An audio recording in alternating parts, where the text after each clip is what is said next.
SuperTalk Mississippi Media production.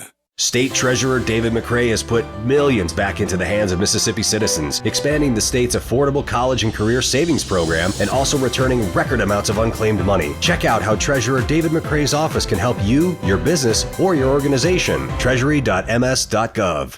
This is Gerard Gibert, and thank you for listening to MidDays here on SuperTalk Mississippi. MidDays with Gerard Gibert is on the air. MidDays with Gerard Gibert is powered by C Spire. Power your home or business with C Spire Fiber. To learn more, visit supertalk.fm/C Spire. C Spire Fiber powers SuperTalk Mississippi.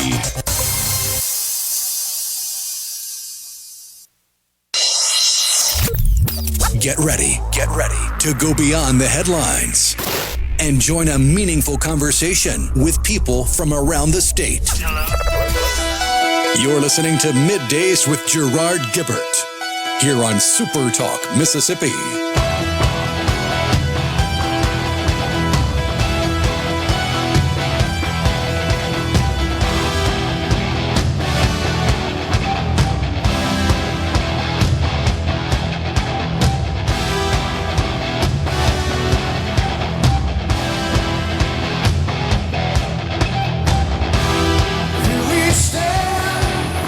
Everyone, and welcome to MidDays, SuperTalk Mississippi. I'm your host, Gerard Gibert, along with Rhino in the Element Wealth Studio, guiding you through the middle of your day with facts, fodder, and fine music. Morning, Rhino, on this day after the Super Bowl. Howdy. Well, what'd you think about the old game? It wasn't much of a game. Yeah, really wasn't. It was a bit disappointing. More focus, of course, on the halftime performance. What'd you think about that? It was all right. I mean, it was good to see a halftime performance featuring patriotic red, white, and blue color schemes, but I don't know. I wasn't wowed by the production value, like the stagecraft or design or any of the lighting. It just looked kind of slapdash. Yeah. For a Super Bowl halftime performance. I mean, this is an opportunity for an artist to showcase not only their musical talents but their entertainment chops. I mean, not everybody can have the Prince Purple Rain and it start raining while you got marching bands playing. But I mean, look at Katy Perry's not really a great showman when it comes to the all-time greats. But even she had that giant, what was it, a tiger she was on top of? I mean, there was spectacle to it. That's whereas last night it was just kind of ho-hum. Yeah, that's kind of what I thought. I don't know. It just seems like we're always going to compare any halftime show to the great 2007 performance, as you just mentioned, of Prince in the rain. You couldn't get any better than that. But I don't know where they get these people from. Of course, those of us who weren't terribly impressed or considered, old fart fuddy-duddies just need to appreciate the art. That's what somebody told me. Okay, the art, right. Some art, I would argue, is timeless. That is like a flash in the pan. Prince's performance, wouldn't you have to say that's timeless? Yeah, I think the word I would use for last night's halftime show would be forgettable. Forgettable. Okay. And you could probably say that about the majority of that game. Yeah. Although the commercials, there were some funny ones. I got to give credit where credit's due. There were some weird ones, but there were some funny ones too. Yeah. Well, I'm looking at the New York Times ranking of the commercials. They always do this post-Super Bowl. The number one ad they gave to Chat GPT. I didn't see that one. I don't recall it.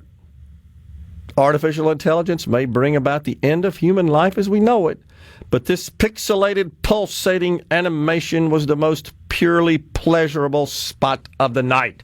Oh, those writers at the New York Times, aren't they something? And then they gave Nike the number 2 spot. Female athletes like, who is this, Rhino? Sha'Carri Richardson? Who's that? I believe she's a sprinter. Sprinter, okay. Caitlin Clark compete and strike poses to a jackhammer beat in an arresting black and white production.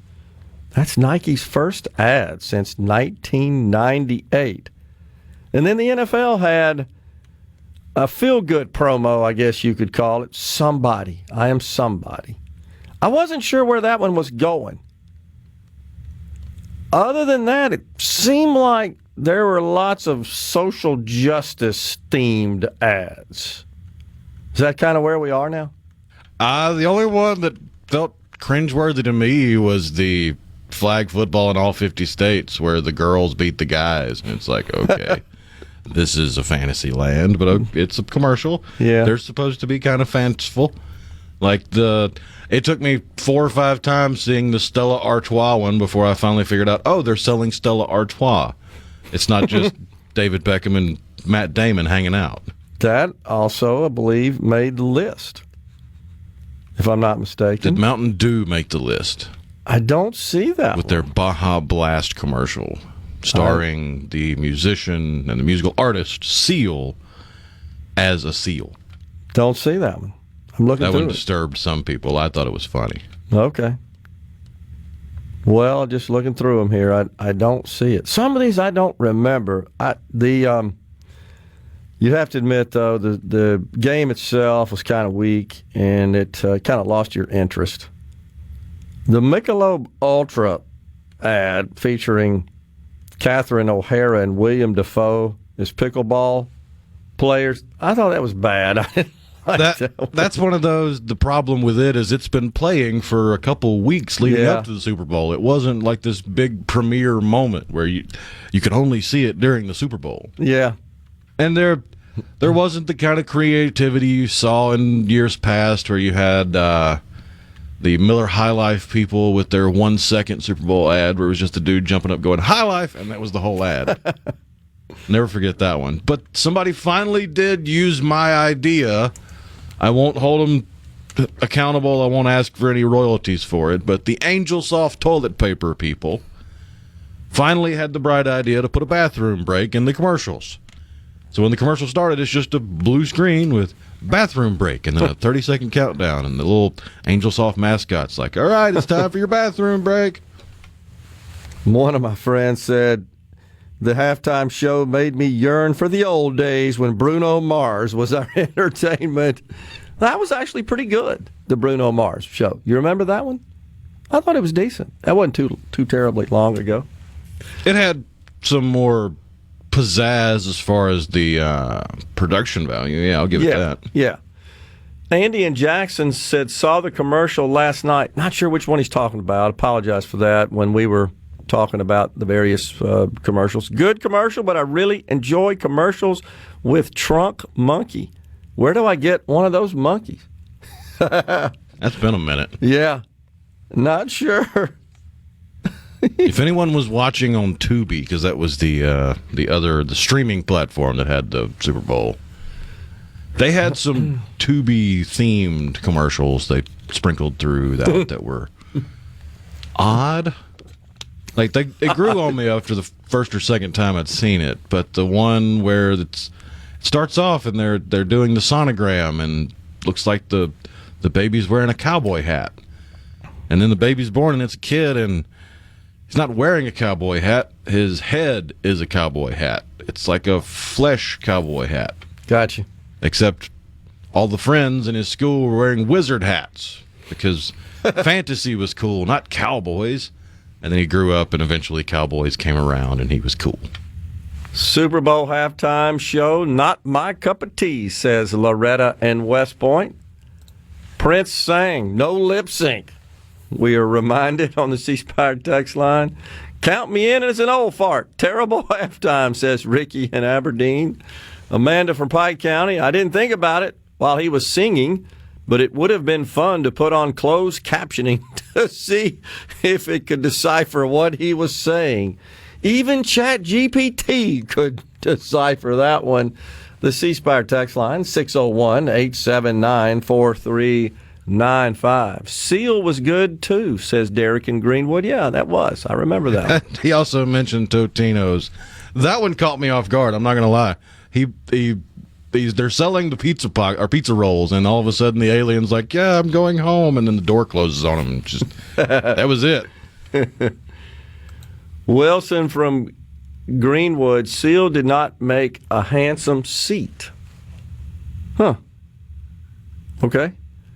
I need one of them smokers that cuts grass, says Adam and Baldwin. That was something.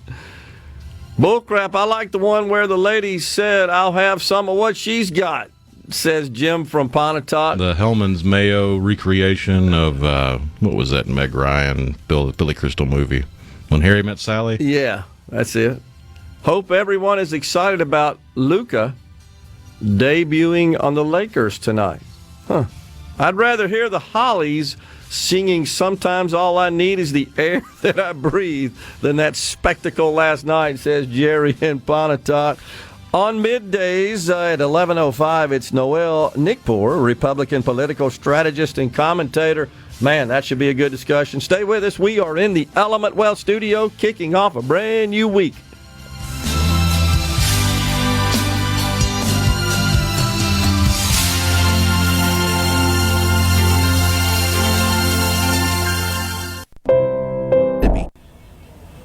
This segment of Middays with Gerard Gibert is brought to you by Covington County Hospital in Collins, where your health matters. Now back to Middays with Gerard here on SuperTalk Mississippi.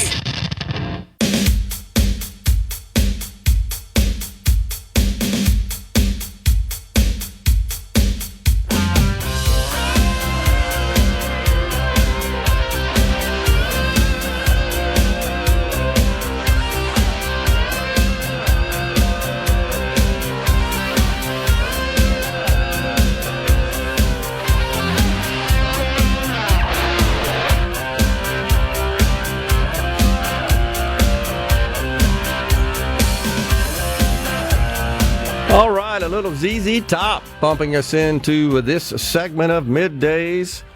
Once again, Noel Nickpour, Republican political strategist and commentator, joins the program.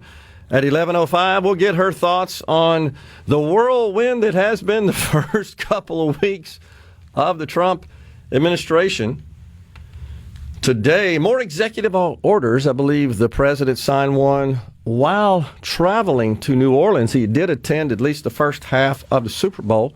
He signed an order renaming the Gulf, didn't he, Rhino? It's Gulf of America now, no longer Gulf of Mexico. Also signing an order to discontinue the minting of pennies. Turns out it costs more to mint those little copper jewels than the penny itself is worth. That sounds kind of common sense. Does anybody use pennies? You still use them? Yeah. Okay. I got a bowl full of them. I'm like a lot of people, I guess. I just kind of throw them in the bowl and hoard them. Probably ought to roll them up, take them to the bank. All $10 worth of them. Oh, gosh. I mean, it's not like it's a new thing that the penny costs more than a penny to make. That's right. Like a That's right. 2-decade-long problem at least. In fact, the president yesterday proclaimed February 9th as Gulf of America Day. How about that? Tim in Oxford says flag football was endorsing the girls' flag football programs being added to state programs. 10 schools in Mississippi will participate, says Tim. There's nothing against the programs. It's the ad was just cringeworthy. Yeah, I agree. The Doritos commercial from a few years ago is the best, remarks Wiley from Tupelo. I seem to remember there was an extraordinary Doritos commercial. Is that the one with the time machine? Is that what it was there, Wiley? Help us out. I think the Budweiser commercial was the best, says Sam in Mount Herman. What a new leaf they have turned over there at Budweiser. Well, you got to differentiate there. Is it Budweiser or Bud Light? That's true. Bud Light felt like they have felt like for the last forever, like they're trying a bit too hard, whereas Budweiser traditionally has the Clydesdale commercial. That is correct. Which the one with the little horse rolling the pony keg to the bar to deliver it. That was cool. Yeah, always very creative.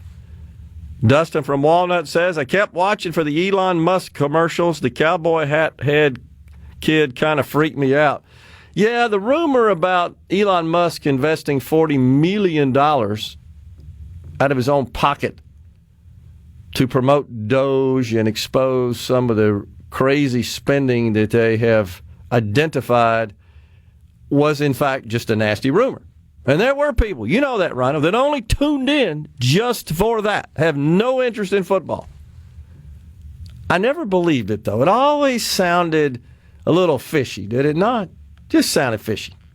I didn't know it was a rumor until after the game was over and people were complaining. Because it didn't happen. Yeah. Right? Yeah. Agree. There was a weird one on Tubi. There were a lot of weird ones on Tubi. Like, I made a note of it because it was so weird. Let me pull up my notes. Yeah, they had a fake trailer for an entire series / movie that they threatened to make if enough people went to their website, called Greasers from Space. It was like aliens crossing over with grease.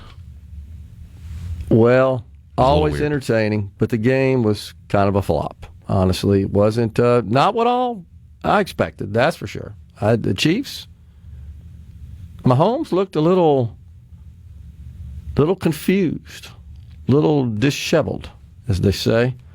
We got to get this out there, Rhino. A little clarification from this morning's Gallo radio program hosted by Richard Cross. J.T. Mitchell, SuperTalk News Director, was on the program talking about HB1.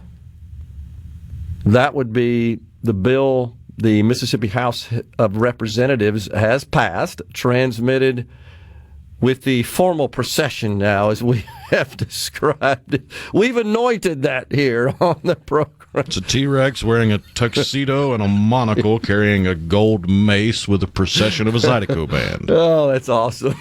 You and I should be engaged, perhaps, to carry the trail of the cape, right? I'm going to put the Zydeco band in those inflatable T-Rex costumes if nobody from the legislature ever answers our call on what they actually do. Well, you guys know about this bill. It would phase out the income tax, the individual income tax in the state of Mississippi.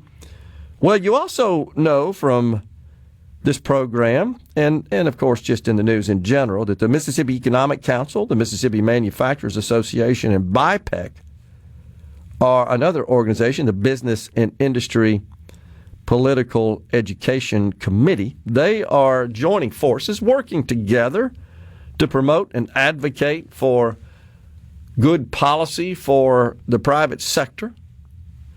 And they issued a letter to the Speaker. It starts out on behalf of our members who represent virtually every sector of Mississippi's economy. We express our appreciation for continuing the conversation around tax policy in Mississippi, which is addressed in House Bill 1. So the clarification is our news director, J.T. Mitchell, maybe misstated that the MEC, the MMA, and BIPEC endorsed HB 1. They actually stopped short of endorsing it, but rather they have applauded the efforts of the House. But they also noted that a Senate tax proposal is forthcoming. We got a couple of weeks for the deadline for revenue and appropriations bills.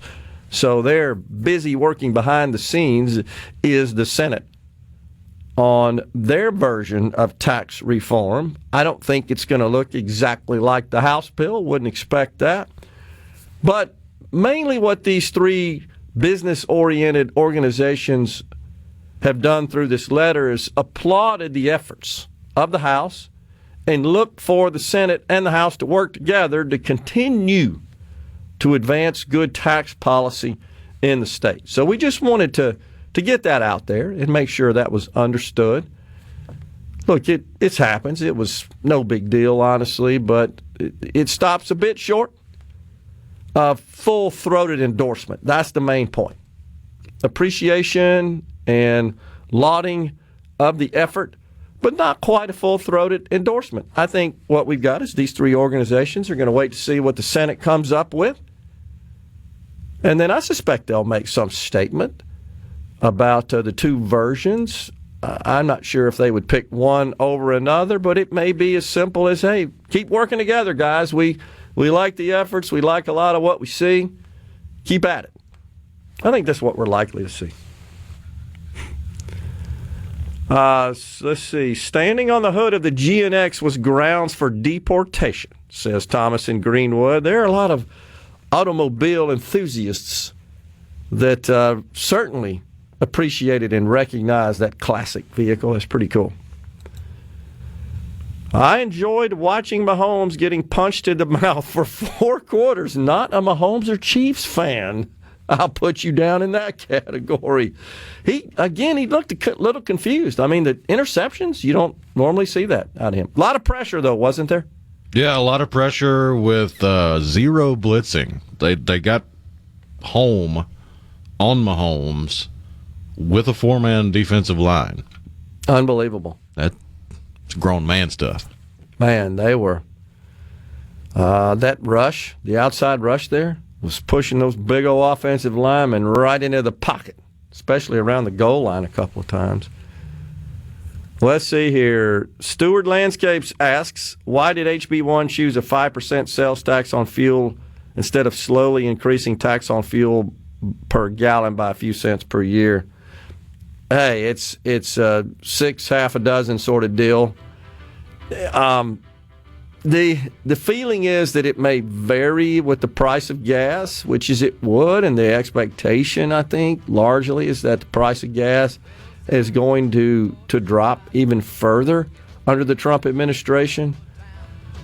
So I've not gotten a complete straight answer on that. Really haven't asked about it, but directly, I should say. I think that's kind of why. So excise tax is a set tax per gallon. It's based on the quantity. It doesn't deviate or vary. It's 18.4 cents per gallon, whereas the sales tax is 5% of the purchase price.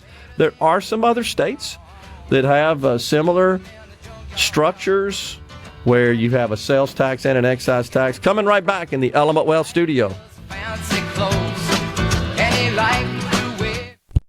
SuperTalk Mississippi. You're listening to Middays with Gerard Gibert, here on SuperTalk Mississippi.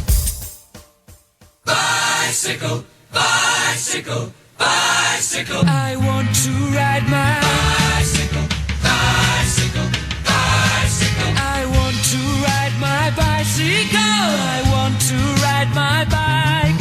I want to ride my bicycle. I want to ride it where I like. You say black, I say white. You say bar, I say bite. You say shark, I say him. And Jaws was never my scene, and I don't like Star Wars. You say Rose, I say Royce. You say God, give me a choice. You say Lord, I say Christ. I don't believe in Peter Pan, Frankenstein, or Superman. All I wanna do is fly. All right, so we're back with you in the Element Wealth studio. Noel Nickpour, Republican political strategist and commentator, joins us at 11:05. Looking forward to that discussion. When is the Senate going to release their tax plan? Feels like they should have unveiled it by now. Got a couple of weeks there. Ben, when's the deadline? Rhino, we talked about it in our meeting this morning. For bills to get out of their original house, it's Thursday.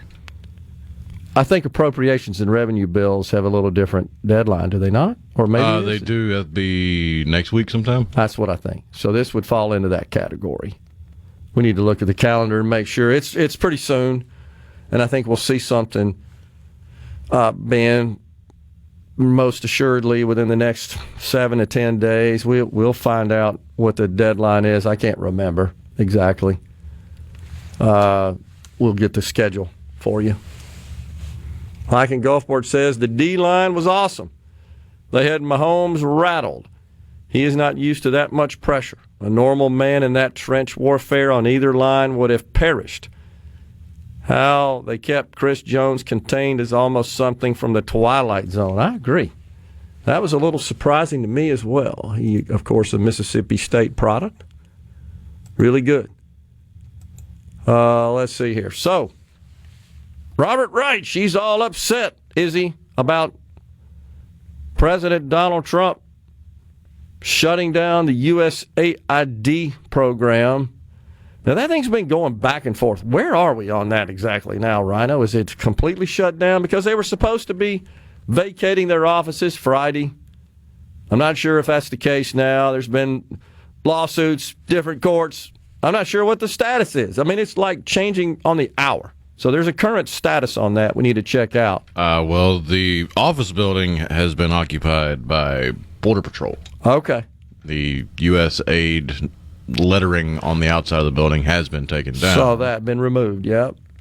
But in terms of the funding, was it completely terminated? The money going out? Did they say stop all the money going out? I know that was the plan. All it has been is a pause. Okay. While they can audit everything. Okay. What, a 90-day pause? Okay. Couldn't remember. That's the whole reason USAID is under the crosshairs of DOGE to begin with, is President Trump put a 90-day pause on foreign spending.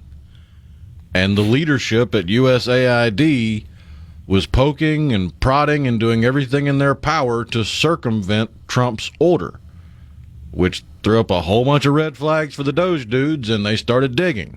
Yeah. That's the only reason they were the first ones under the chopping block. Well, I mean, if you want the poster child for wasteful, stupid spending, especially going out of this country into others, it would be USAID. I mean, if you were to put stupid, wasteful spending as a term in the dictionary, right next to it would be a photo of the USAID building, because that's from whence it flows. Yeah, it's ridiculous. And they're all mad because they're shining the light on this thing. That's the bottom line. And it's not like we didn't know this nonsense was going on for quite some time. Of course it's been going on. But finally, I think we have a president who I think knew about it to some extent in first term, maybe a little less aggressive in the first term. Certainly now you're seeing he doesn't care. Gloves are off. And he's all over it. So, yeah, I'm looking at this. Judge temporarily blocks Trump's attempt to shut down USAID. This was Friday. Short-term stop of the pause. Maybe they didn't have to do with the same court order that says the Treasury Secretary can't access any files from the Treasury? Yeah, and that's a problem as well. But you know what? I think this order specifically relates to placing the USAID employees on leave. So that's a little different thing, where that may be different than the money flowing out. It's confusing. I'll admit. I've tried to research it, study it, understand all the actions, present status. It's a bit confusing. Because you got orders going out, and then judges, appeals being made, and then judges taking action. It's just hard to figure out what the current status is. And then another thing will overturn it because it gets appealed. But at this point, I think its fate is pretty much sewn up, is what I would say, that a lot of this aid is going to stop.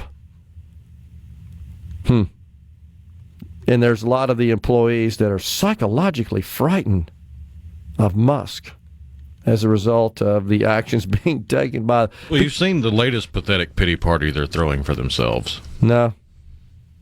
they're being forced to endure one-on-one sit-downs with the Doge dudes for 15 minutes where they're asked to justify their existence. I saw that. Yeah. Oh, the humanity. And it's the young Doge workers, right, in their 20s that are asking them that. You know, hadn't we said that here on the show? We think that ought to be a requirement. Tell us what your value proposition is and how you are achieving that. Give us some substantiated data as well for that. They'll have to forgive me for not feeling sorry for them one iota, considering that is a practice that has been in place in business, non-government business, right, so long and used so often that they were making fun of it in the movie Office Space in 1999. That's true. So sorry, I don't feel sorry for the federal workers with the cushy jobs that haven't had to do jack diddly squat since COVID. So that's true. A judge did shut down elements, or pause, as you say, elements of the plan to shut down USAID. Oh, it's Judge Carl Nichols blocked plans to put 2,200 employees on paid leave and recall nearly all agency workers abroad. Temporarily reinstated 500 workers already on leave. Again, it's just back and forth. This is kind of where you know that this program has gone awry, and that's being kind. I'm looking at a media source, a media outlet. You've seen this before, the Times of Israel. And there's an article in it about the shutdown. It says Trump's suspension of USAID has already caused loss of 35,000 jobs in Jordan. So why is this country funding jobs in Jordan? That ought to be the first question. One of Jordan's larger nonprofits is quoted in the Emirati report as saying that more than half of its budget comes from U.S. sources. This is why folks are outraged. Now, let's be honest. This is another situation where this is the appropriate thing to do. Let's cut all this crap out. It's insane. It's money laundering. It's wasteful. It's disgusting. It's despicable. And it's been going on for decades. I think it's fair to say it picked up steam and it started moving more towards social justice efforts than true, legitimate aid to those who need it, truly needy as it was intended to be. But this small amount of money ain't going to make your life better. You may feel good about it, and I do too, to get rid of this. I'm just pointing out the economic and the financial realities. What drives inflation, and that's, I think, what most of us are concerned about, is deficit spending. And eliminating this $40 billion, I agree, it's a start. We got to do it. Makes sense. But it ain't going to balance the budget. We got a lot of big work to do to get close to that with a $2 trillion deficit. And I want to see the Doge developers who are freaking these people out because they're just creating basic relational databases on the fly and relating data across the spectrum of these programs and saying, wait, you've got money coming out of this program to there and this program to there and all this duplicate money going out is just absolutely outrageous. And they're easily doing that by just taking data elements and creating relational databases and then maybe applying a little query AI-ism to it, which produces pretty pointed analyses of this wasteful spending, all about it. But let's get serious and start tackling the $2 trillion deficit, because in about 2 or 3 days when this thing's out of here, we're going to forget about it. Still same problem, still running deficits, still fighting the sticky inflation, coming right back. Get down right here. You're listening to Middays with Gerard here on SuperTalk Mississippi.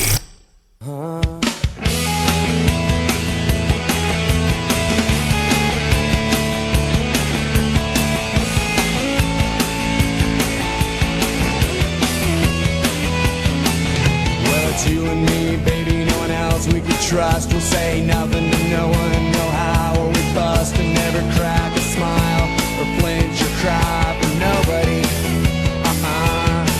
We'll give your eyes. We are back in the Element Wealth studio. We appreciate you joining us today.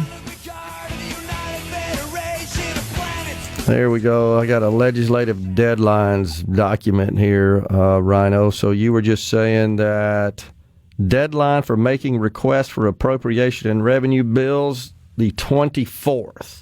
Yeah, that's the last day they can be drafted. The last day for original floor action on appropriation revenue bills in the originating House is the 26th. Ben from Madison states, I really like hearing Elon say he is going to force the Pentagon to actually pass an audit. I agree with you, Ben. I think that's great. This is one area where we can really make a dent in the deficits. Disagree with you on that, and here's why. The president, Senator John Thune, Congressman, Speaker of the House Mike Johnson, number of other Republican leaders have all indicated we need to spend more on defense, including Roger Wicker, our senator who heads the Armed Forces Committee over there in the U.S. Senate. He's on record recently as saying, yeah. Lindsey Graham, another big-time defense hawk, has said it as well.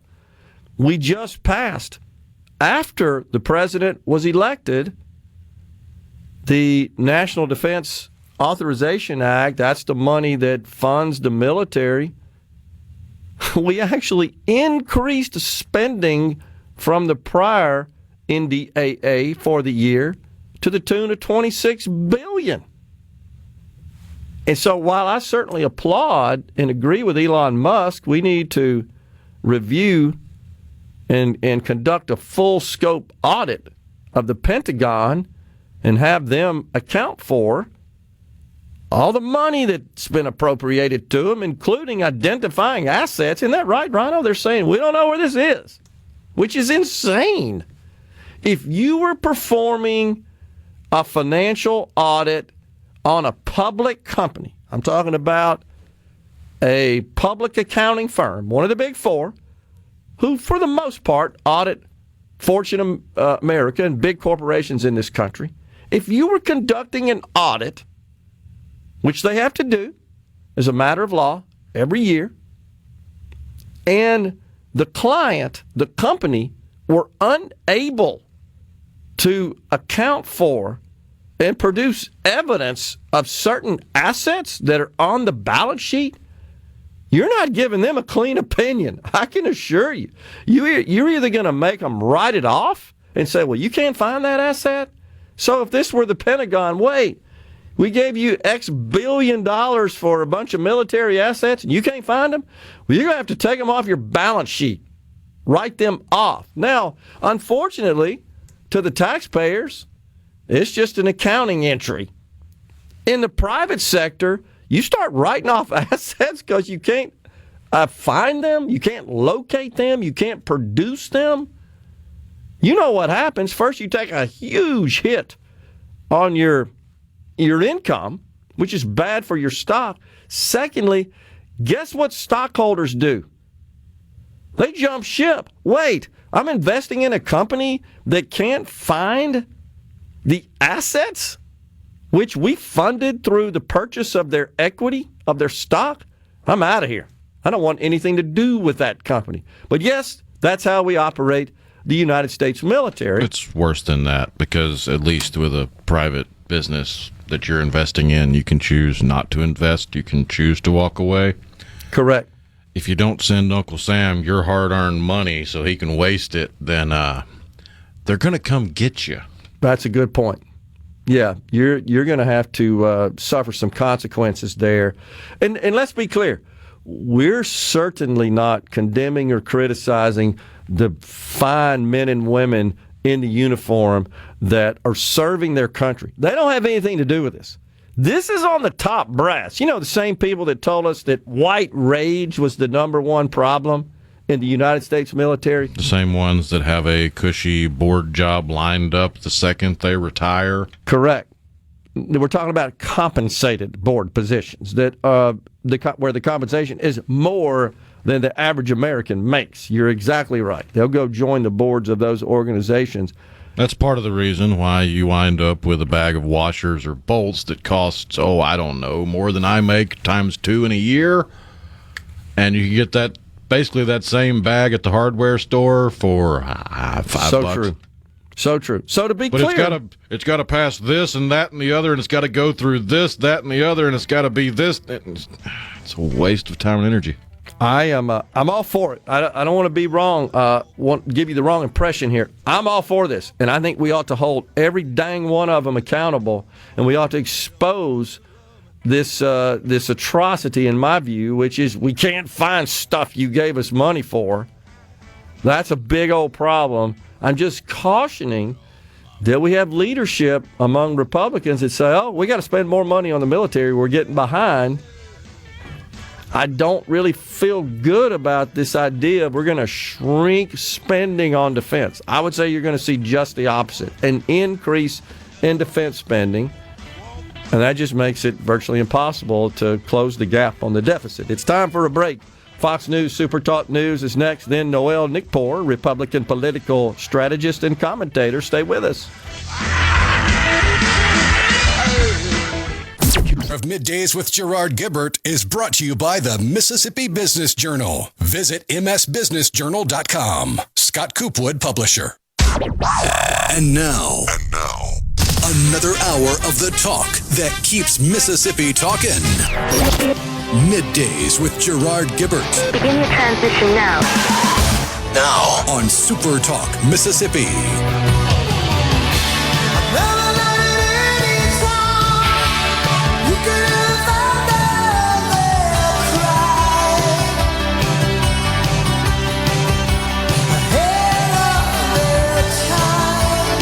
Welcome back, everyone. It's hour 2 of Middays, live from the Element Well studio. It's our pleasure to welcome now Noel Nickpour, Republican political strategist and commentator. Noel, good to see you. How you doing?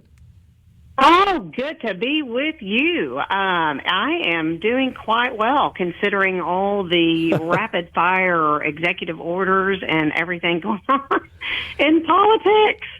Noel, you've been in this business a while. Have you ever seen so much activity and action in such a short period of time? I mean, it makes your head spin. It's hard for us who are paid to analyze and report to keep up with it.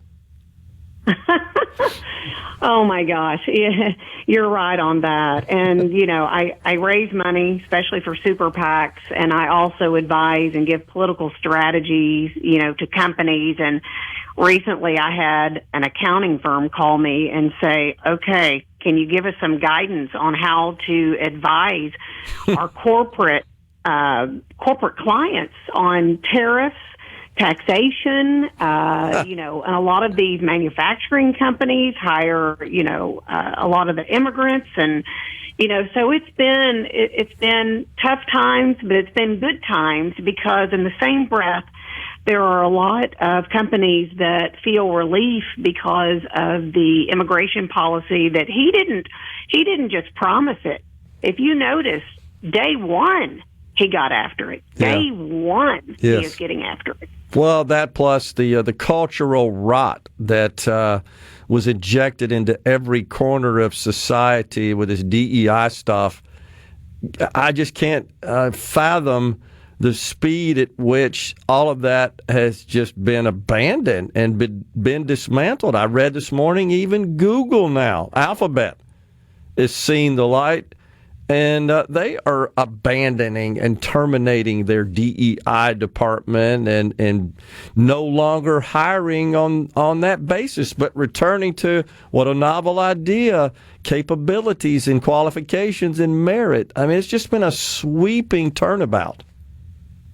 But it needed to be changed. And I feel like that the left agenda has been pushed down everybody's throat. It scared the bejesus out of corporations if they dare put their toe in something that was traditional, that they were, the go woke or go broke, and they were cancel culture and all these movements to pretty much demonize capitalism and traditional values. I mean, I went up to the inauguration festivities, and there were a couple of dinners and candlelight prayer breakfast, and it was refreshing to see how our country was founded on Judeo-Christian beliefs. Yeah. And it's all over the Capitol. It's all over any tour you take. And the left, frankly, was trying to ignore this and push their own agenda, almost kind of cultish. And I feel like we're getting back to where our country was, how we were founded, and, going back to kind of following the Constitution and getting things back on track to get America back in good shape to where we're profitable. What Governor Sarah Huckabee Sanders referred to in her rebuttal to the first State of the Union address is the contrast between normal and crazy. Remember that? And that feels like where we are. The president signing an executive order that would bar federal funds from going to educational institutions that allow biological males to play in women's sports. It's crazy that we're even here. Yeah, well, I mean, I'm from Bentonville, Arkansas, home of Walmart, Tyson, J.B. Hunt, and that's our governor, Sarah Sanders. She and I used to, back in the day, work on campaigns together, so it's refreshing to see her good values, govern that state. And I'll tell you now, I think that what's going on, if you look at Donald Trump, he's different. He's not really running it as a president, but he's running it more or less like the CEO of America. He's taking America like a company, like if you were to do a hostile takeover of a company. You're trimming the fat. You're looking for ways to make profit, and you're getting rid of things that do not make profit, that drain us. Sure. So all these cuts, all the Doge, all this is helping us, but he's doing it in rapid fire, just like you would do if you were a CEO of a company. No doubt about it. The problem, as you well know, is we're not limited to only the money we take in. And that's the fundamental problem. We can just spend recklessly, and we just borrow money to cover it. It's not like a company where you can't do that. You start borrowing money and running up the debt on the balance sheet, and if shareholders take note of that and they bolt on you, and the next thing you know, the company can't get capital and it craters. This having unlimited access to the printing press, I think, is a root cause of a lot of these problems. Well, right on, my friend. And I'll tell you, the CEO of America, Donald Trump, who's the shareholder? It's us. It's the American people. And he gets that. It's about time. We're paying taxes. It's about time that we have a say in this, and we did. And that's why, if you noticed, the swing states overwhelmingly won. You've even got, left senators like, Fetterman in Pennsylvania saying, you know what? Trump is actually making sense. And I'm like, you know what? It's great that he's got the courage and the power to stand up for himself and say some of these policies actually make sense. You can't defend the waste, and the left is struggling, and they're mad, and now they're demonizing Elon Musk. But I'm going to tell you, it's not Elon Musk. If it were Mother Teresa ahead of the Doge Committee, they would find a way to villainize her. That's true. So a little sunlight is all this is. That's exposing all this nonsense. And we all kind of had a feeling. And, the CBO, a couple of years ago, Noel, I talked about it on the program in 23, they issued a report saying, look, there's $240 billion of estimated improper payments in some of these major government programs. Estimated, that means it's probably double that. But even the CBO pointed that out. It was right in front of them. Finally, though, we got somebody that comes in and shines a light on it. And now they're all mad about it. I don't think that's a good strategy for the Democrats. I don't think they have a strategy, and I think that's the problem. I think they're, flailing around in the wind, and they're trying to figure out the direction. And are they going to let the left and the woke and the socialist part of their party take over, or are they going to go back to the more moderate Democrat? They're struggling. They're really struggling here, but, we're going to use it to our advantage and hammer it home and expose, the nefarious spending that the left has been, letting rubber stamp just go ahead and go through. We're going to expose it. We're going to correct it. And we're probably going to be at the helm for, I know these 4 years, but probably another 4 years. Wow. Because when Americans can take more home in their paycheck and feel better about our country and the direction, they're going to vote it in again. Noelle, how important is that to your corporate clients to have some pretty decent feeling about continuing what we have going on right now for at least a couple of terms and beyond?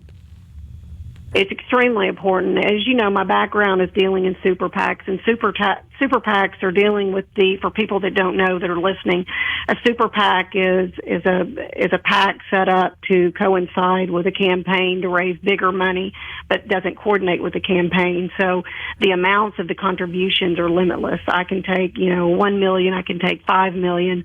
So I'm dealing with, a lot of these guys that have the power to write checks like that are CEOs of major companies, major billionaires all over the United States, and they're employing thousands and thousands and thousands of employees all over the United States, and they are concerned. They are very happy because they feel like America is back and America is open for business again, which means job creation, which means building, which means every sector opening up, which is refreshing. So they're very excited about it. They're extremely excited, and they want to see a continuation because it helps their bottom line, which also helps Americans' better bottom line. No doubt. So just having a president that doesn't go around every day demonizing success in corporate America, that's pretty big. Just changing the tone, is it not? It is, and I think that was the appeal to the working man. If you'll look, the working man resonated with Donald Trump, a billionaire who drives around in a Rolls Royce that has gold-encrusted furniture, and, it's amazing.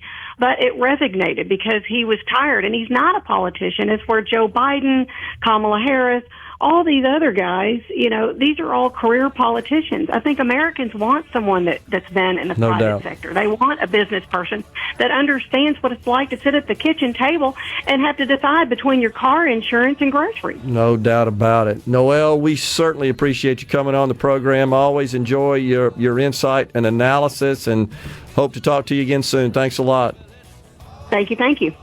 Noelle Nickpour, Republican political strategist, has been our guest on Middays. We're coming right back. Well, it's all right. Even if the sun don't shine, well, it's all right. We're going to the end of the line.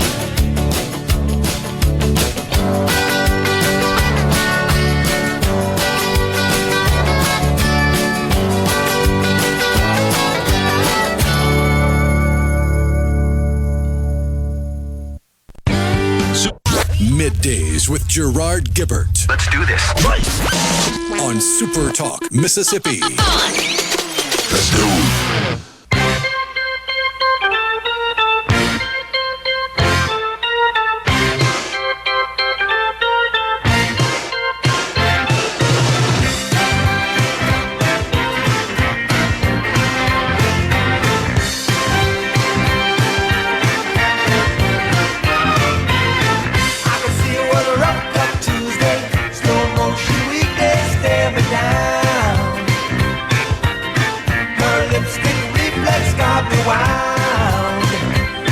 So you've probably seen this report that's breaking that there were $59 million to pay for luxury hotels for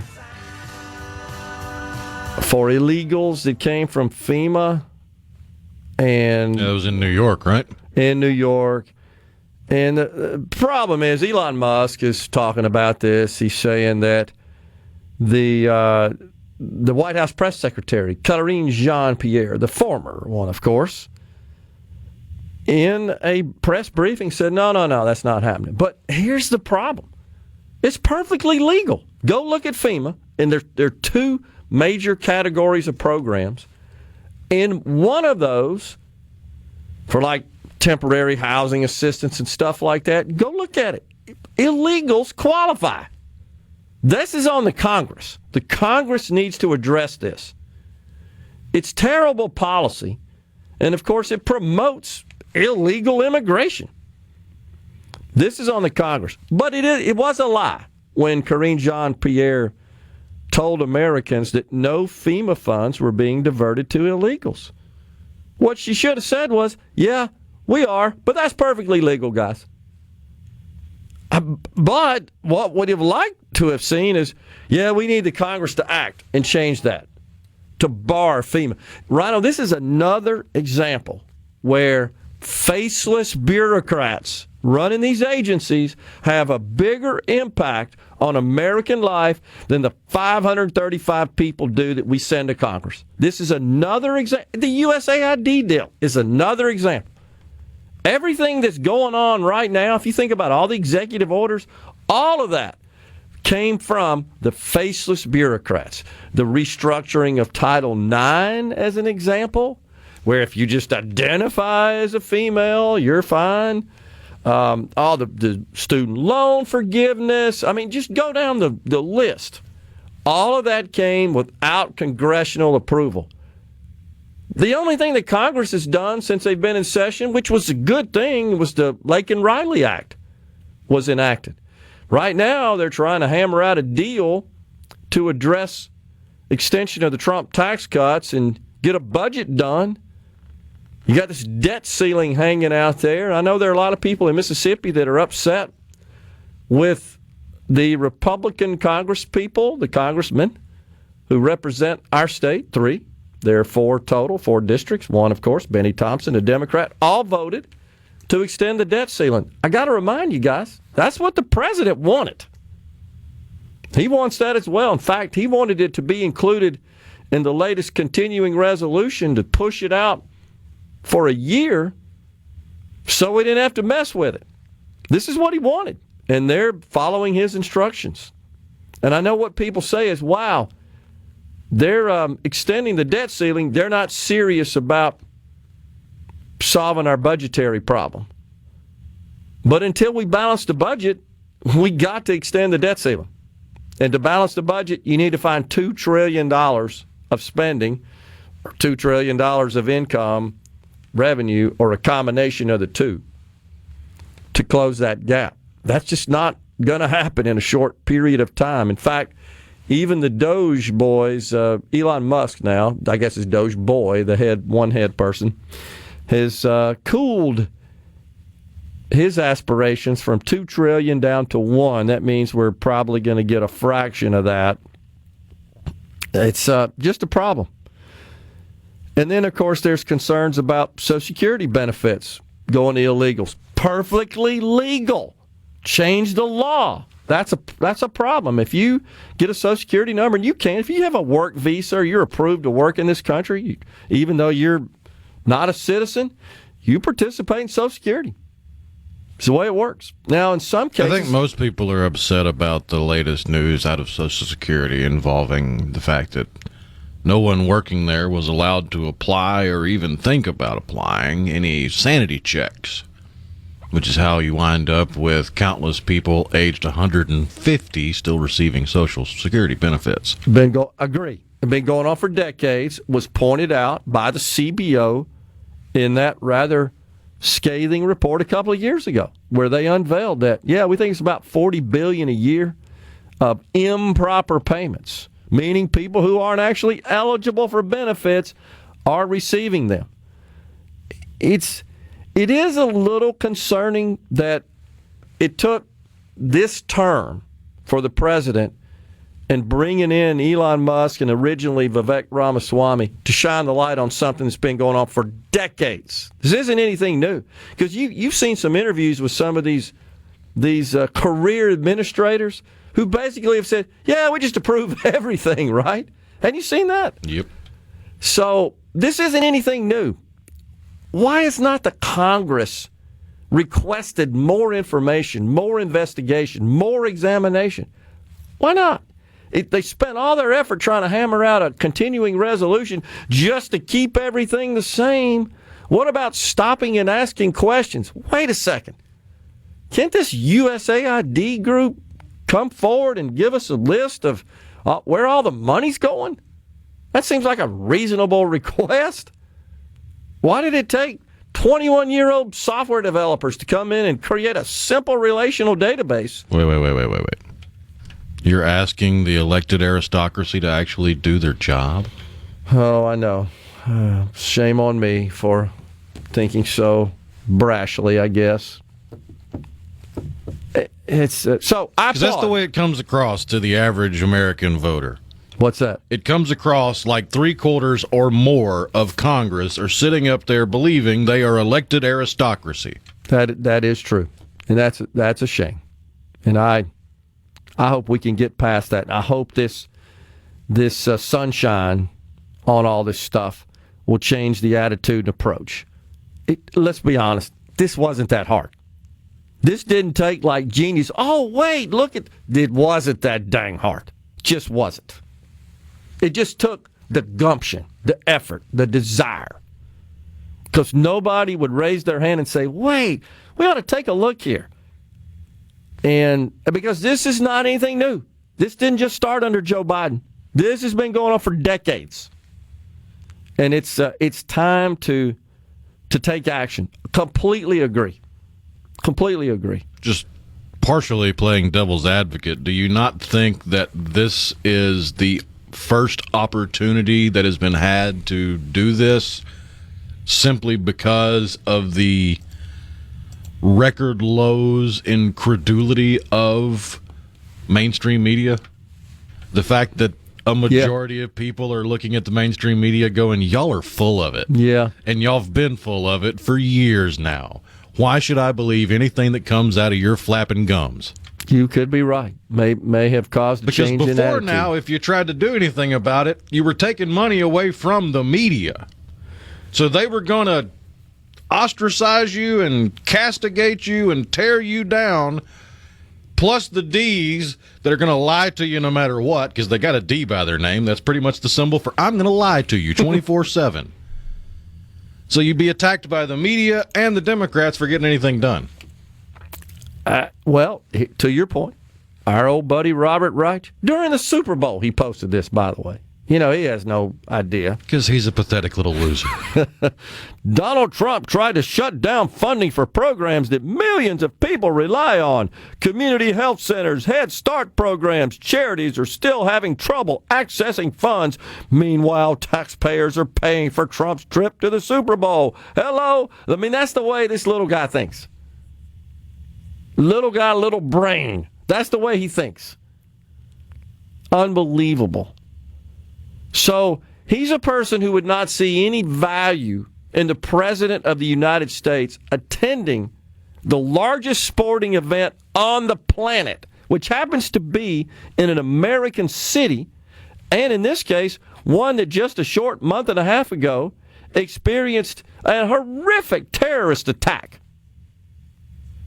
And I submit, to a great extent, they're responsible. It's their rhetoric that drove that idiot to use his vehicle to convert it to a weapon of mass human destruction. It's fools like Robert Reich. But that's the way they think about that stuff. So the taxpayers didn't pay for crazy stuff Joe Biden did? Hell, he was on the beach for like 2 months or something, wasn't he, before the end of his term? It's because the foundational elements of their entire political platform and party, and ideology for that matter, comes down to being pissed off at your parents and mentally ill.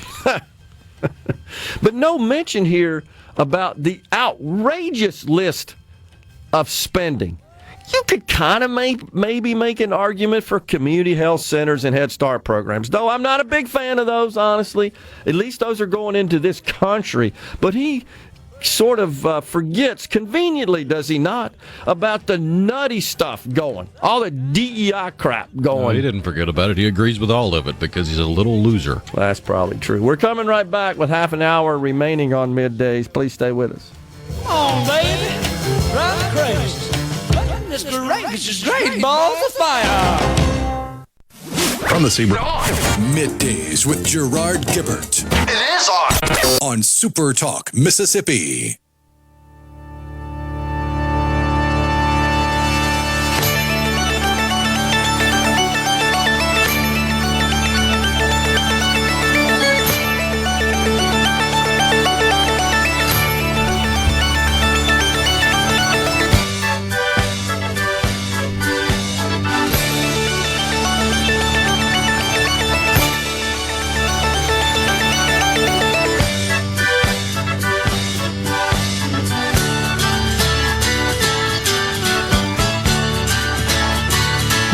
from Styx bumping us into this segment here. I was in California in 1991. They were telling illegals then how to get on Medicare and also warning if a strain of tuberculosis being brought in. Mary from Monticello. I think you're talking about Medicaid probably there, Mary, and not Medicare. But there are situations where they can qualify. And remember, that's a jointly funded program between the federal government and the state.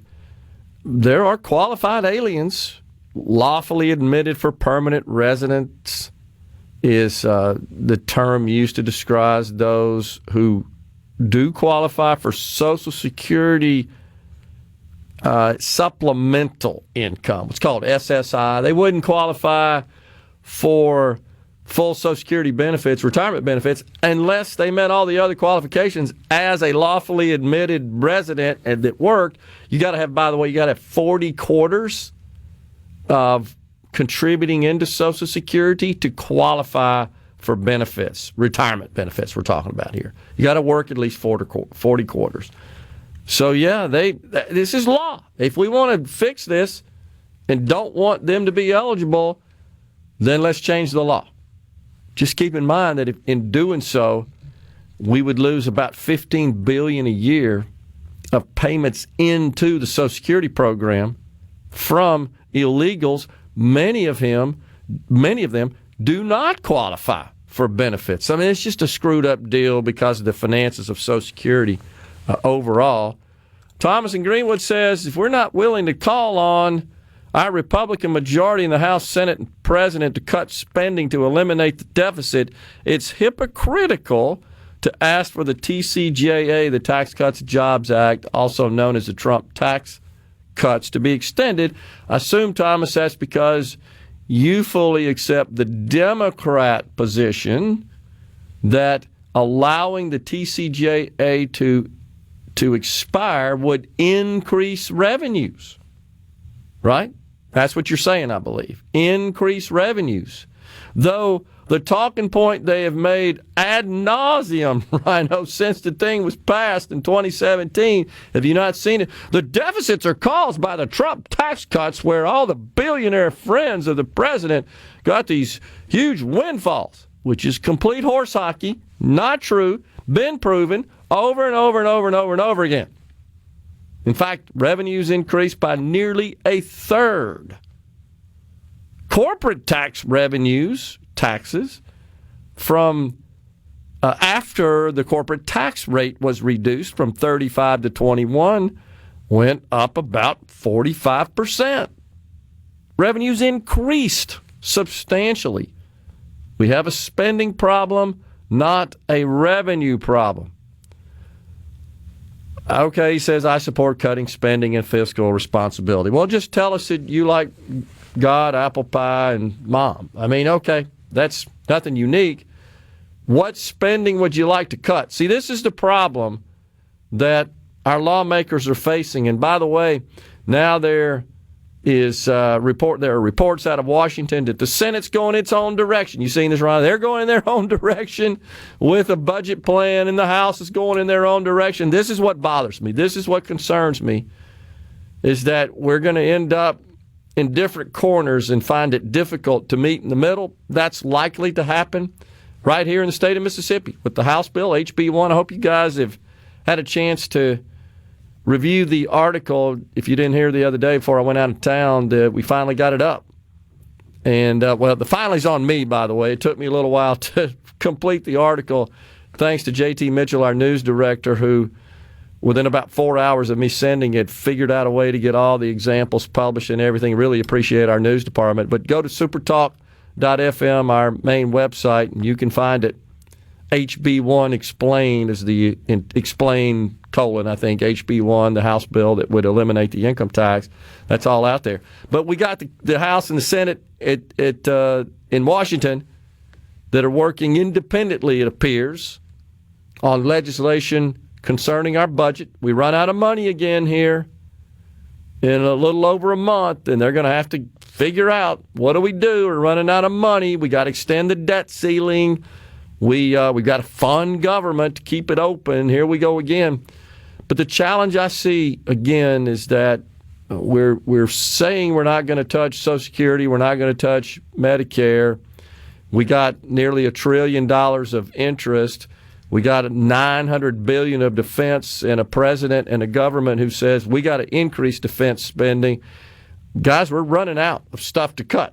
Once you take into account all that, you end up with about, just doing the math in my head here, about 20%, a little over 20% of total spending is available for cutting, and that includes Medicaid.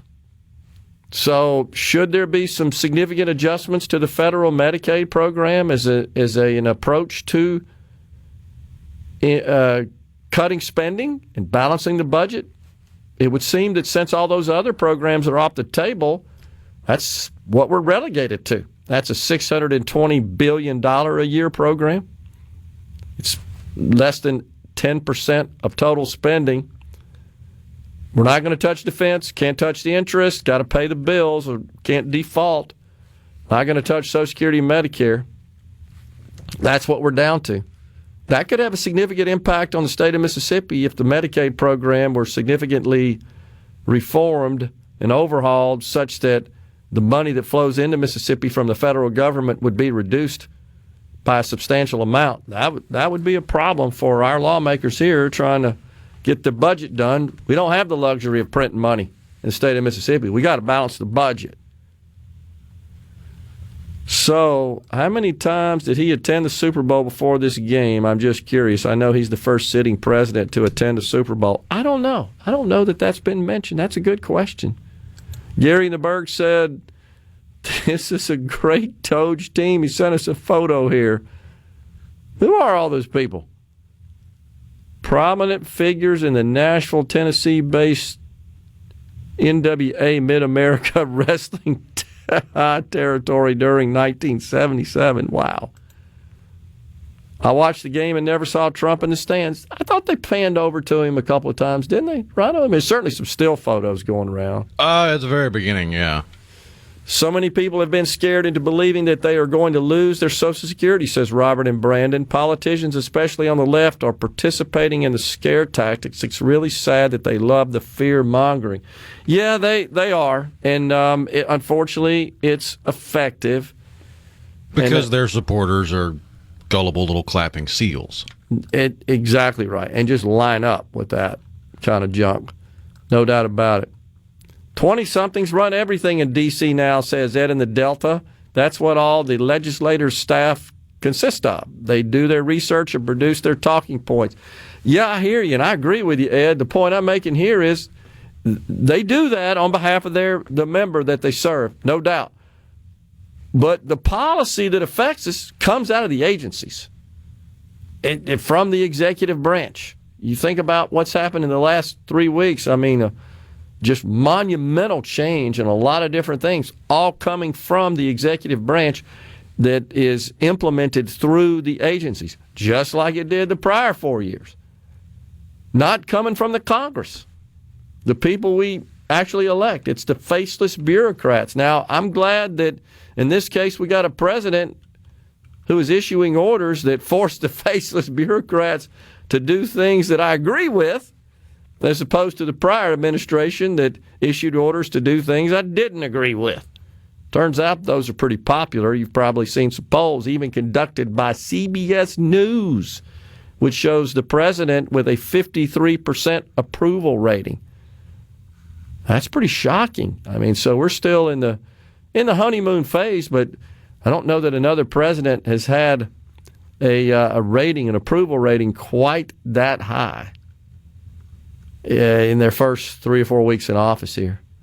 Producing a nickel costs 14 cents, by the way, in addition to the 2 cents of cost to produce a penny. So maybe, and that's actually down. It's gotten up to as much as 7 cents to produce a penny at one point in time. Unbelievable. So one of these faceless bureaucrats who was exposed, David Labrick, I think I pronounced it correctly.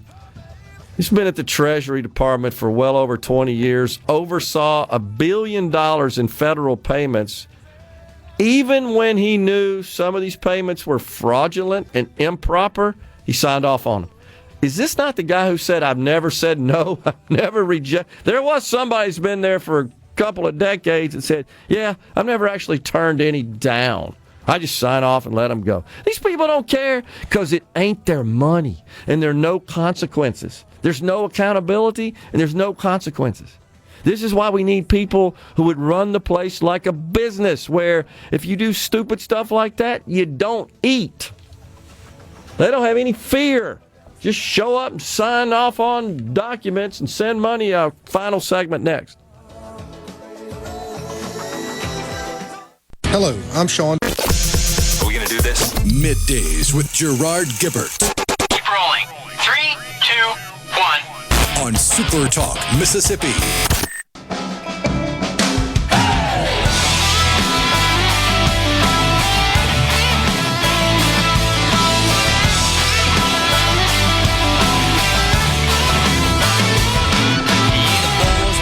We're gonna hit this town, been a long time coming, been a long hard drive. Gonna smoke some, gonna drink some, gonna find a little trouble living. Now we're gonna make some rolling, rolling, rolling, rolling.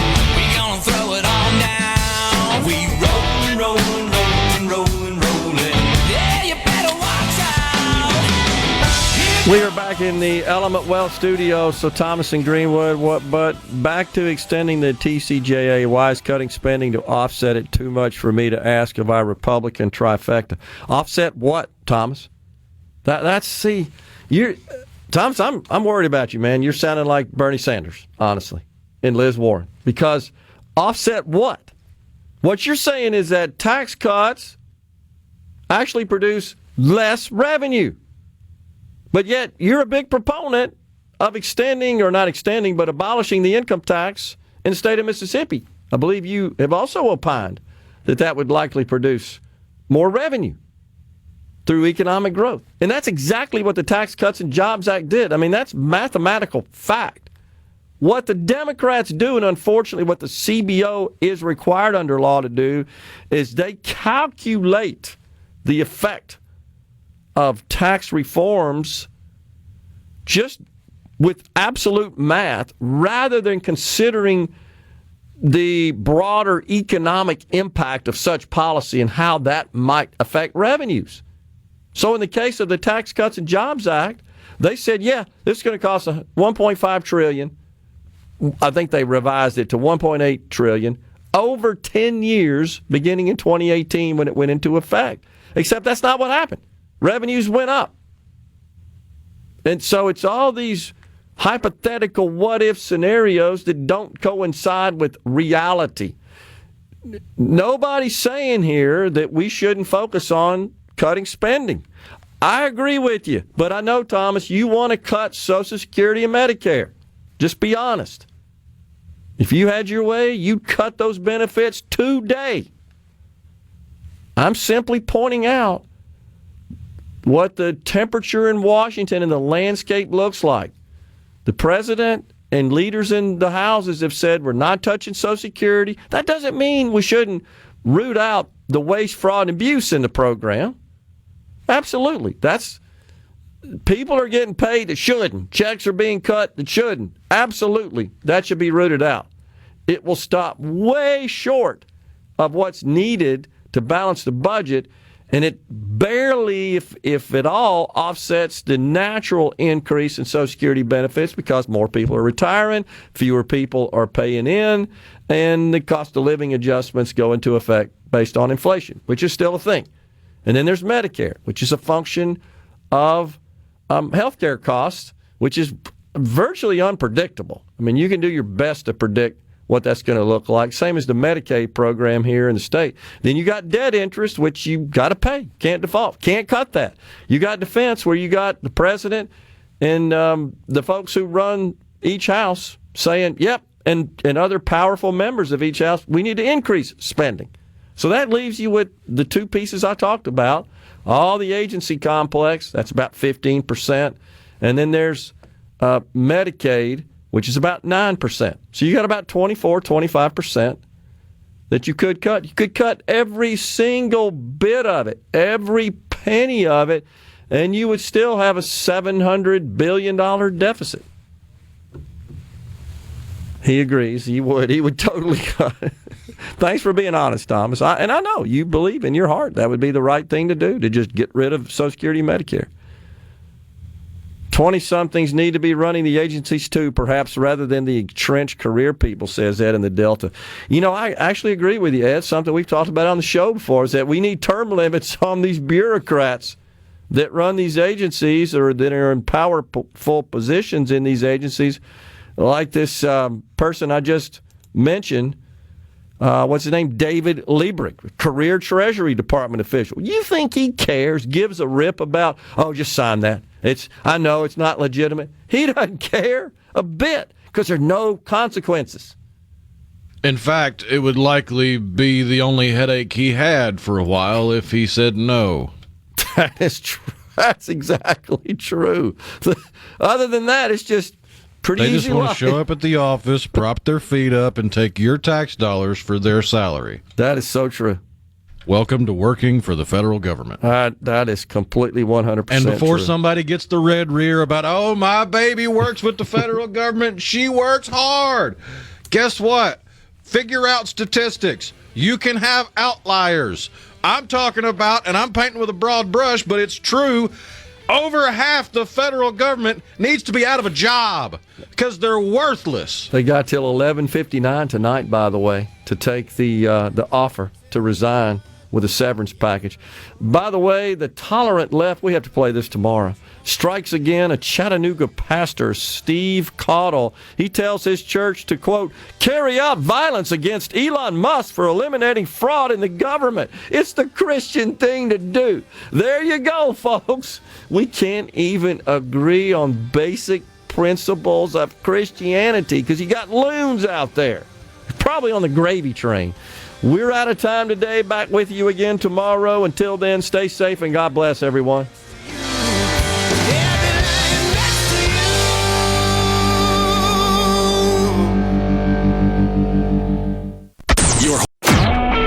A SuperTalk Mississippi Media production.